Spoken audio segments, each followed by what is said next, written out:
ভারতবর্ষ, লিখেছেন দেবেশ ঠাকুর। ভারতবর্ষ মানে কোনো আর্ট পেপারে আঁকা জল রঙের মানচিত্র নয়। ভারতবর্ষ মানে শুধু হর্ষবর্ধন বা বাবরের বিজয় বার্তা নয়। ভারতবর্ষ মানে বিজয় সিংহের সিংহল জয়ের ফ্যাসিস্ট গৌরব কথা নয়। ভারতবর্ষ মানে শুধু মীনাক্ষীপুরম কিংবা জামা মসজিদ নয়। ভারতবর্ষ মানে নেহেরুজির বংশানুবৃত্তি কিংবা জিন্না সাহেবের অলিখিত শ্বেতপত্র নয়। ভারতবর্ষ মানে এক ভালোবাসা, আমার তোমার শব্দের সঙ্গীতের, জীবনের আকাশের মাটির। আমাদের প্রাইমারি স্কুলের কলু খাঁ সাহেব সাদা দাড়ি, মাথায় ফ্রেজ, ড্রিল করাতেন আমাদের। ডান বা সস্নেহে সতর্ক করাতেন, বাপা সকল পা আর হাত মিলিয়ে মিলিয়ে ফেলো। কলু খাঁ সাহেবের গোড়ের মাটিতে আজ ফেরেশতার হাসি ভারতবর্ষের চিরাগ হয়ে জ্বলছে।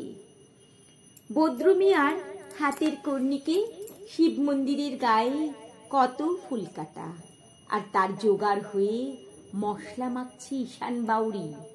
নিয়ামত শেখ আর গোকুল মাহাতো এক পাটাতনে ধান ঝাড়ে। সোনালী গোবিন্দ ভোগে খামারে ঠিকরে পড়ে সোনালী আলো। পদন মাঝি দাঁড় টানত যুবতী গঙ্গায়, বৈঠা ধরত হোসেনুর মাঝি। সামলে চলো মাঝি, সামুতে কাঁচা খাকির গান, সোরাবালি সর আর ঘূর্ণি জলার ঘাট। আমার ভারতবর্ষ মানে কোনো গেরুয়া রাজনীতিবিদ কিংবা ইমামের নির্দেশিকা নেই। এখানে কোনো সংহিতা হদিস ছাড়াই কোজাগরি চাঁদের অকৃপণ আলো পড়ে ঈদগার ওপর, আর রমজানি চাঁদ তুলসী মঞ্চের গায়ে পূর্ণ আলো দেয়। আমার ভারতবর্ষ মানে রবি ঠাকুরের মধ্যে নজরুল, রবি শঙ্কর আর আলী আকবরের যুগলবন্ধী, গণেশ পাইন আর মকবুল ফিদার রঙিন ছবি। আমার ভারতবর্ষ মানে লালন ফকিরের গান।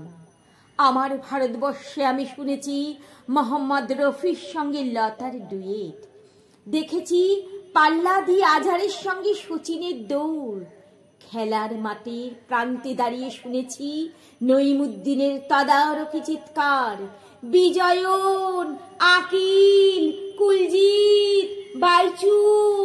মাঠটাকে আরো বড় কর। মাঠ দিন দিন ছোট হয়ে যাচ্ছে, মাঠটাকে আরো অনেক বড় করা দরকার, অনেক বড়, অনেক বড়।